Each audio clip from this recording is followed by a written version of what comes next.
What's up, witches? It's Megan. Welcome back to my channel. Today I have another book review for you. I've got my tea because it's cold here right now. I've got the book and we can just hop right into it. So today we are reviewing Seasons of Wicca by Ambrosia Hawthorn. I do need to mention that I received this book for free from the publisher in exchange for an honest review. And I will leave a link in the description below if you want to look at this book for yourself. But let's just get started. So I had never heard of Ambrosia Hawthorn before, and I'm not sure if it's just because it's she's a Wiccan author or whatnot, but the back of the book says that Ambrosia Hawthorn is a traveling eclectic pagan, astrologer, and card slinger with indigenous roots in Yupik, shamanism, and Puerto Rican folk magic. I don't know if I said that right, so I will put it on the screen here somewhere. She is the founder of Wild Goddess Magic, a witchcraft blog, and the editor of Witchology magazine. So it sounds just from that Ambrosia should be a wonderful resource. So let me give you my thoughts on it. So let's look at this book from a Wiccan perspective because it is called Seasons of Wicca. So everything in this review will be from a Wiccan perspective. It's a good book for anyone who is looking for foundations within Wiccan ritual, not necessarily Wicca itself. But let's go ahead and talk about the things that I didn't like first. So the first thing that I didn't like is on page 16, and it has to do with their definition and different correspondences with the Sabbats. Now, Ambrosia talks about Samhain and equates Samhain as Day of the Dead.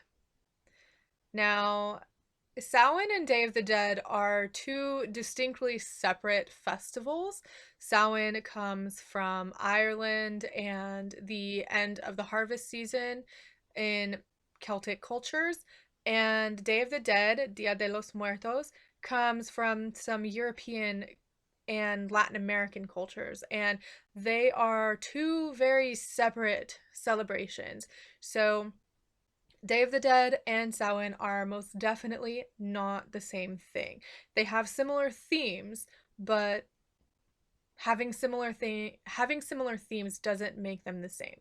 Something else that I wasn't too happy about, which I actually recently discovered, surprisingly, that this personal nitpick of mine is typically the choice of the publisher, and that is a lack of in-text citations. Now, I don't know why a publisher would choose not to have in-text citations, but I have learned that that comes down to publisher's choice. So this is not a knock on Ambrosia. This is just something that I would prefer to have in books where things are stated as fact. And specifically what I'm talking about in terms of Ambrosia's book is their section on the Gardnerian tradition. There are mention of the different degrees within the Gardnerian tradition, but there's no source for that information. And to my knowledge, the Gardnerian tradition is closed and you have to be initiated to gain access to some of the information. So it would have been interesting to see where the information for the Gardnerian tradition came from. Also, beginning on page 30 and used throughout the rest of the book is the word smudging or smudge stick. Now, if you have watched my video or listened to the podcast that I did on cultural appropriation, you would know why I have an issue with this. Smudging is a very specific indigenous ritual that those of us outside of that culture do not have access to. So I don't agree with the use of the word smudge or smudging or smudge stick. At this point, if you're not doing the specific smudging ritual that comes from the indigenous culture, you're just doing smoke cleansing, which is just as valid. Also, there's something that they mentioned on page 31 when talking about altars that I know of a cultural significance when it comes to Hellenic polytheism, which is the worship of the Greek pantheon. But not as far as Wiccan traditions go. They start talking about altars and say that your altar can be a table, it can be a room, which their examples of what an altar can or cannot be are valid. But my question comes when they say that your altar should be separate from where you sleep or from where you spend time in everyday life. There's no source, there's no explanation for why that is. I believe that this might come from Hellenic polytheism and the concept of miasma, which is essentially like a spiritual impurity. Not like the idea of sin, but more of energetic gunk in very basic terms. There's a whole lot more that goes into the idea of miasma. But in Hellenic polytheism, as far as my research has shown, you should keep your worship altar away from places that miasma is normally present, and this includes places like the bedroom or places where a lot of people congregate. So I would have liked an explanation for why they believe that your altar should not be kept in those spaces. I feel like it would have been helpful to differentiate whether or not that is tradition specific or just something that they believe themselves. And on page 38, in the section about herbs, it's just a very little section. Um, they talk about how you can use herbs in your spell work. Let me see if I can get it to focus. They talk about how you can use herbs in your spell work, but there's no mention of safety. There's no mention of not ingesting specific herbs if you're taking medications. There's no mention of consulting with a physician before ingesting any herbs or spices. And that is something that I feel is extremely important because there are a lot of herbs and spices and stuff that you can consume and that may be safe, but they have something that are called contraindications, which means they should not be consumed by mouth or at all for anyone that has different sorts of illnesses, ailments, diseases, or who are on specific medications. So that is something that I feel should have been put in that section, also in the section about essential oils, because those things can have adverse effects for people who have specific illnesses or who are taking certain medications. So please always consult a physician or medical professional before ingesting any herbs, especially if you are taking any other medications. Literally any other medications. And then in this book,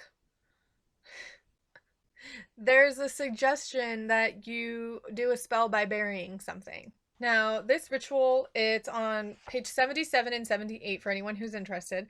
It is the Mabon Accumulation Ritual. And they say that this ritual can be done every year, which I'm assuming is the purpose of the capsule.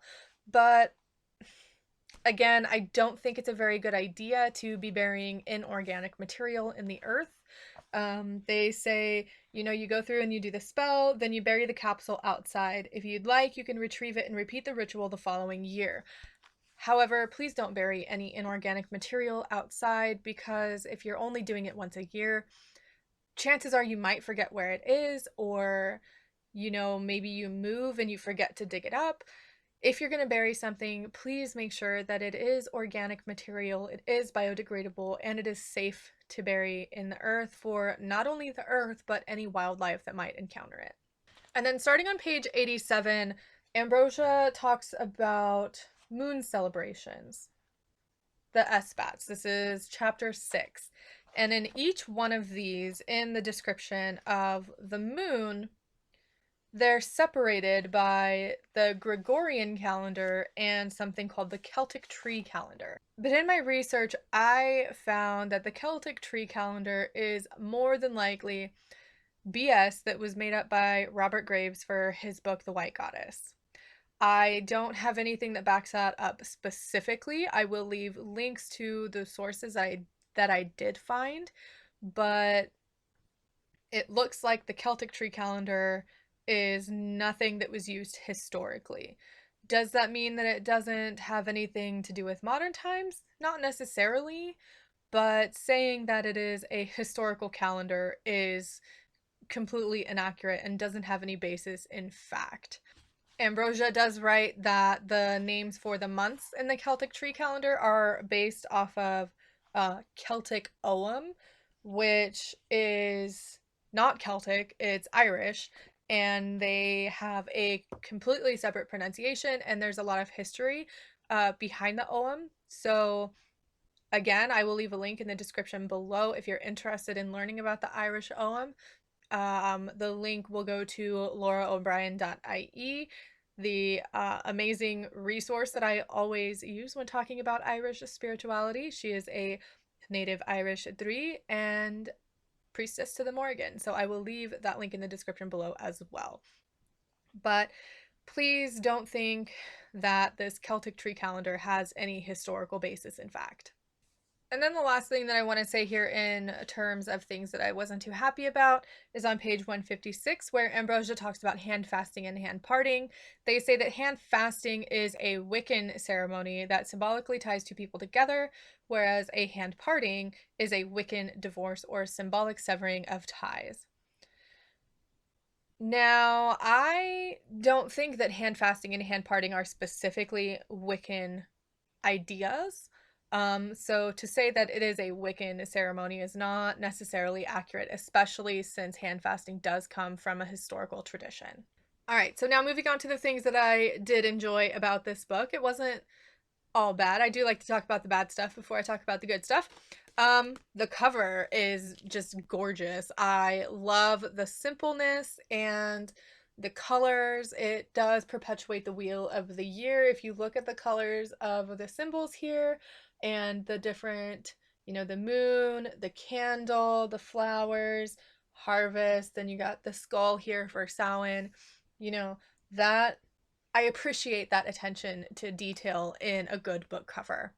As far as the layout of the book, it's it's pretty basic. It's got two parts: Wicca Demystified, and then Rituals to Enhance Your Spiritual Journey.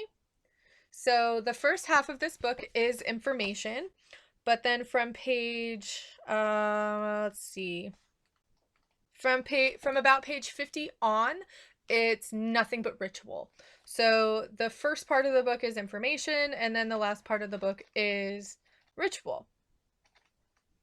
It includes rituals for each Sabbath. It also includes several rituals for the Esbats or the full moon celebrations, and then it includes some other rituals and rites like hand fasting, hand parting, funeral rites, awakening, which is something that can be done when a baby is born into the family. So I appreciate the segregation between those two parts. Ambrosia does give a good discussion on the black magic versus white magic argument, and they state that magic is gray and it is neutral. It is simply your intention that makes it either malevolent or benevolent. There's also a good discussion in here about the differences between spells and ritual, because there is a difference between just your basic spell and a ritual. One has a different purpose than the other, I'll say. One thing that I do like about this book is that Ambrosia promotes the idea of finding a path in paganism that works for you, not just following along with what a book says and doing what it says just because it says to do that specific thing, but they really want the reader to get a sense of what they're feeling, why they're feeling it, and to really explore what they believe themselves. I also feel like the rituals in this book are good starting points. Most of the rituals in this book follow the same basic structure. So if you are a new Wiccan who is looking for ideas on creating your own rituals, or who doesn't have a good foundational ritual structure, then I feel like this book might do well for you. There's good information on the basic way to cast a circle. There is also a very basic ritual framework that is used throughout the rest of the book, and it is something that can be very helpful to someone who is just starting out or who is just exploring how to do ritual on their own or with a coven. Another thing that Ambrosia mentions with their rituals is that they are adaptable. They can be used for the solitary practitioner, but they can also be adapted for anyone who works in a coven or in a circle or just with more than one person. Then there are two instances in this book where I find really good advice for new pagans, and the first one is on page 35 when Ambrosia talks about invoking and thanking a deity. They say that you should never dismiss a deity, you should only thank them. Whether or not that deity leaves is up to them. You should never tell a deity, okay, bye, you can go now, shoo. You can just say thank you for being here. Thank you for lending me X, Y, and Z. I appreciate you. Please accept my offering. If they want to go, they can go. If they want to stay, then, that's their prerogative too. And then in their section on tarot, they talk about that very, very common misconception of how you have to be gifted your very first tarot deck. They'd say that that's a misconception. If you want to buy a tarot deck that calls out to you and learn tarot. You do not have to be gifted your first tarot deck. Nothing bad is going to happen to you if you buy your first deck. You know, how can you be expected to learn tarot if it's something you want to do if nobody around you is going to buy you a deck? If you want to buy a tarot deck, don't be afraid. Buy your tarot deck. So overall, like I said, I give this book a 3 out of 5 stars. It's a good book for ritual foundation and ritual ideas. It's not necessarily a good book to cover the basics of Wicca or witchcraft in general. There is a lot of basic information that I believe is lacking that doesn't make it good for beginners.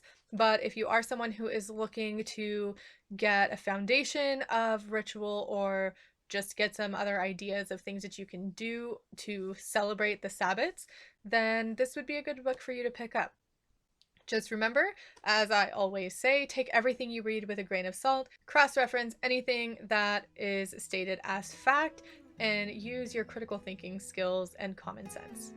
I will see you back here next week. Bye for now. As always, I want to say thank you to my patrons for your support. Thank you, Jess, and thank you, Rose at wiccanhomestead.com. If you'd like to help support this channel, please consider joining me at patreon.com/roundthecauldron. If you'd like to pick up a copy of Seasons of Wicca for yourself, you can check out the link in the description below.